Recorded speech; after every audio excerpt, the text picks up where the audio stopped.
G'day and welcome back to Epic Birds. My name's Michael Huxley, and as you can hopefully see from the scene behind me, we made it to India. So our flight actually landed in Bengalaru, Bangalore, and we spent a day there while we sorted out a few necessities like SIM cards.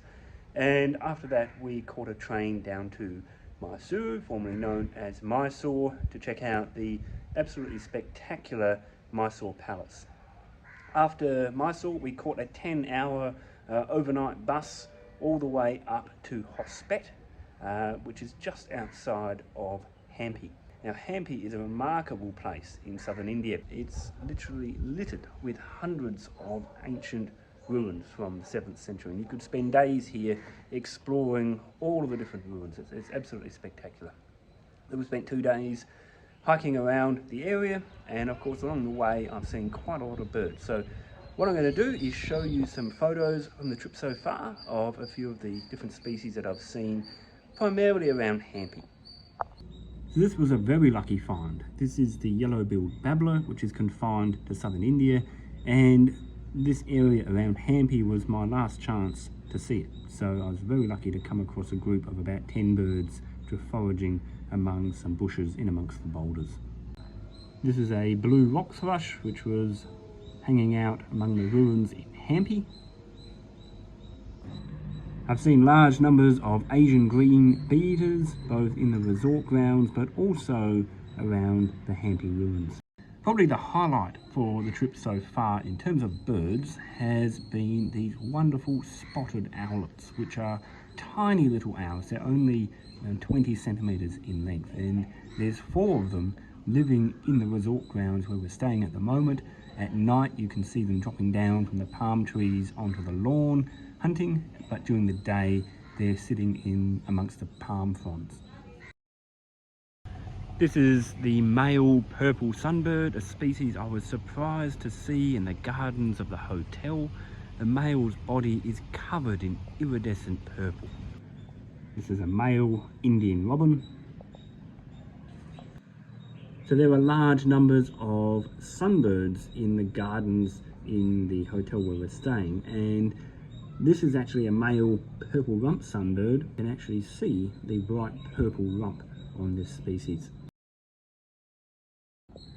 I've seen large numbers of white-throated kingfishers in the area, and they seem to be quite a common species. A very stout bill on this bird. If you can hear the squeaking behind me, that is actually coming from squirrels. So squirrels are ubiquitous across southern India. They are everywhere in very large numbers.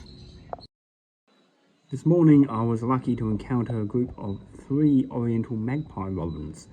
They were feeding on the lawn. Very boldly plumaged bird.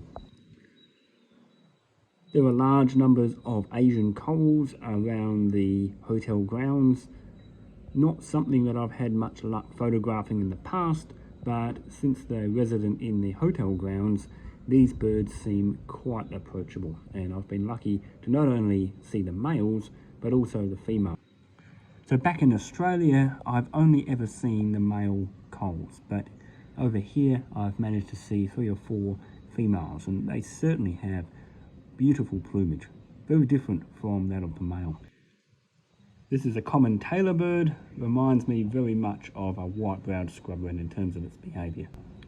Red-vented bulbuls appear to be another ubiquitous species in the regions that we visited so far, and if you look closely at this picture you can see the red vent from which the name is derived. The trip's only just begun. The highlight so far has certainly been Hampi. To spend a few days exploring the ruins in that area has just been incredible. In terms of birds, I'd have to say that the highlight so far has been the spotted owlet. They're just so beautiful. There's a lot more to come. We're here for 5 weeks exploring as much of India as possible. It's not a bird watching trip, but I'm certainly taking as much time as I can along the way to see as many species and photograph as many species as possible.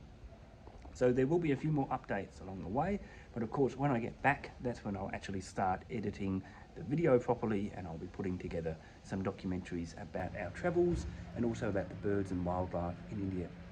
So until then, thank you very much for watching, and I'll see you next time.